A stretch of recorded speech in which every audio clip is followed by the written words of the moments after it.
This is where the crying face boy sign used to be. Is it still there? They just boarded over it? Yeah, it's still there. They just boarded over it. And the whole time it was there, no one could give me a good reason for what the fuck it was. I'll pull up a picture from one of my other videos to show it to you. But basically it was just like a crying boy, baby face. Really bizarre. This place used to be, when I first moved here, this was open. This was all open. This was a video store here.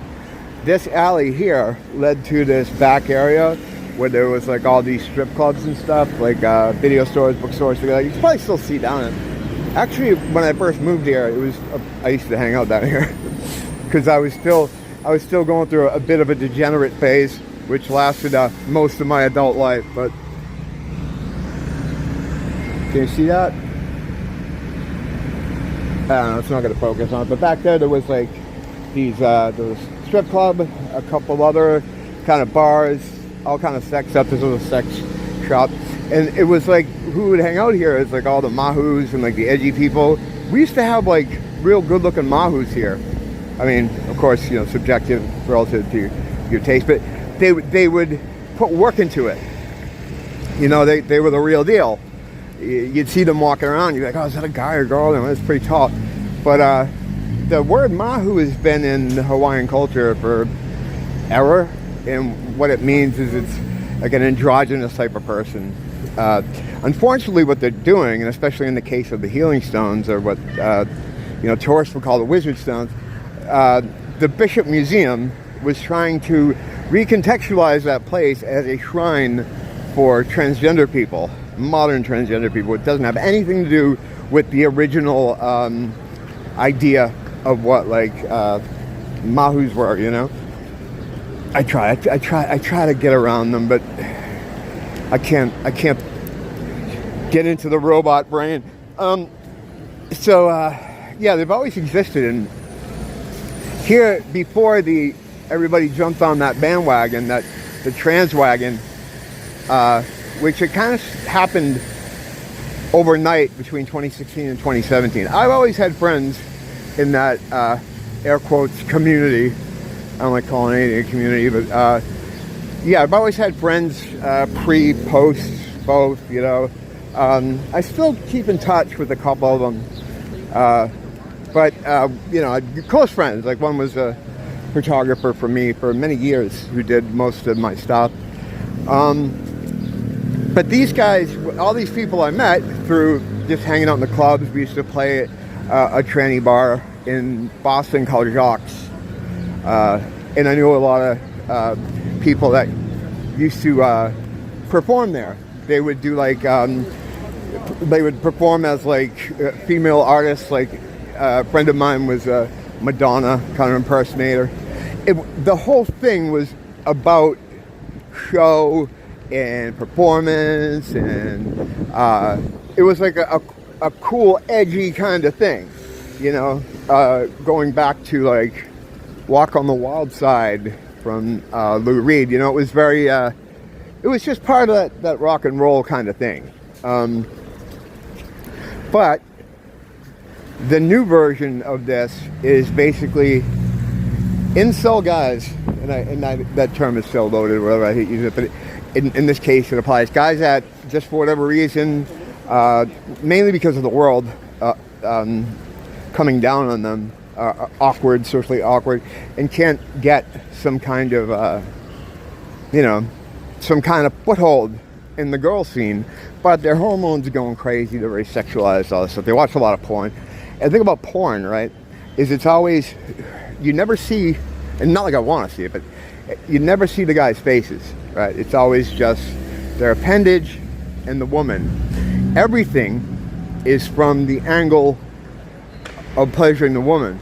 So porn kind of starts to reshape their mind to think like they want to be the woman, because there's no human connection to the man, because usually you don't even see their faces. It's MK Ultra style crazy mind control stuff, you know, is what it basically is. And you know, it's run by the hats, of course. That's their kind of thing. That's one of their big industries, is that. Yeah, so, man.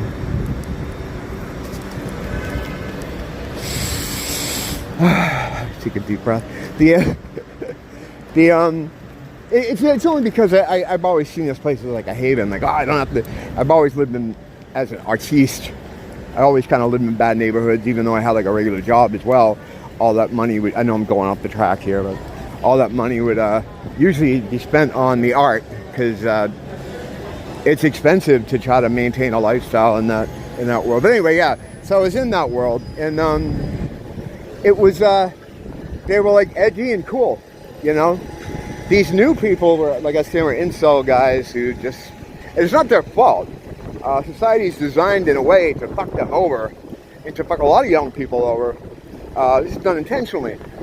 So through that and the porn conditioning, they're kind of not pushed into, but they think, well, here's a good way to maybe get some stuff happening for me, and they make that switch. But they're not really into the actual thing of doing it. Like they don't make themselves look cool. They don't do the makeup. They just basically don't shave and throw on a sundress, you know. And I've seen that here. You know, there's a few guys in particular that I think about. There's this one Asian dude he's balding, but he grows his hair out. He doesn't wear makeup, and he puts his glasses on. He always has like some kind of dress that you would put on a doll or something. But if you do that, right, you get, all of a sudden, you're part of a community, you get all these freedoms, and you can dodge some of the more restrictive rules of society. God, fix your teeth, man. You don't have to talk this way. But, so yeah, they just basically throw on a dress and say I'm a woman. Now, before I talked about this, and I've kind of hinted about how you could use this, anyone could use this to their advantage. And I think people that have thought this thing through have probably arrived at the same conclusion. Because what it is as far as claiming you feel like this today, so therefore you are that today, and everyone has to play along with your delusion. The thing about that is it's not about a sexuality thing. How's it going, man? It's not a sexuality thing, it's a identity thing. Yeah, that guy I just said hello to.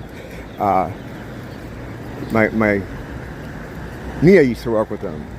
And sometimes I'm never sure if it's him, because maybe I'm racist, but a lot of Asian guys at that age, you kind of look the same to me. So I guess I didn't say hi to him a couple times or something when I saw him. I can't fucking tell, I don't know. You know, and I guess he got mad about it, so now he kind of doesn't. Now he does that. It's fucking bizarre. People are so weird. So anyway, getting back to it though.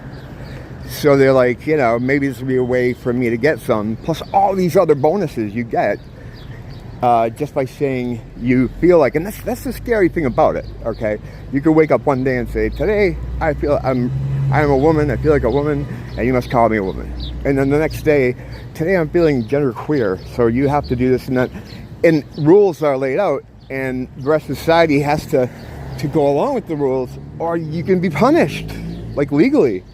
It's top tier madness, you know, and I think that's why a lot of people have an idea. I just want to cross the fucking street here. Okay. See how hard it is when you're surrounded by robots? It's fucking terrible. I get so excited when I see another player. I'm like, oh, you're a real person. You know, unless one around and hug them. But, so yeah, it's just, I guess there is no point to all that, except, that it's a bandwagon thing now, and it used to be something else, and people don't try, you know. It's almost like it's a passive-aggressive thing, like they almost don't try to look like women on purpose. And they're really violent, and like they protest violently, like that recently, that woman, what's her name, Posey something, I always want to say Parker Posey, but she was attacked with shit for trying to speak, and she's a real woman. Now these people are biological males, right? And the reason, like, everyone's like, oh, the trans activists are so crazy, they're so violent, it's because they're biological dudes, you know. And they also full of the incel rage as well, because they're also that. So it's like the perfect storm of deranged, violent people chasing women out of women's spaces. Watching it play out, there is a perverse sense of entertainment, enjoyment here to see this happen. But yeah. Anyway, back in the day, that place used to be like a cool hangout for degenerates like myself, but it's gone now. But I think there's something else more sinister happening there, which has to do with the signs with the crying kid. This place is well understood to be a hub for that business, you know. I've done a lot of videos about it, but I think I've taken it as far as I can without getting banned. But I want to do a playlist about it, but I think that would be too, you know, that'd be too much asking for trouble. Hey, check out my new child trafficking playlist. You can't really, I mean, asking for trouble. But yeah, that place is gone. It was bought by a hotel. I forget which one of the major hotels over there bought it. And they haven't done anything with it. It's just sat there. It's prime real estate, which is that in conjunction with the sign started activating the almonds about what exactly is going on over there. They don't have to be operating inside there for it to be used like a drop-off point, or they work in symbols.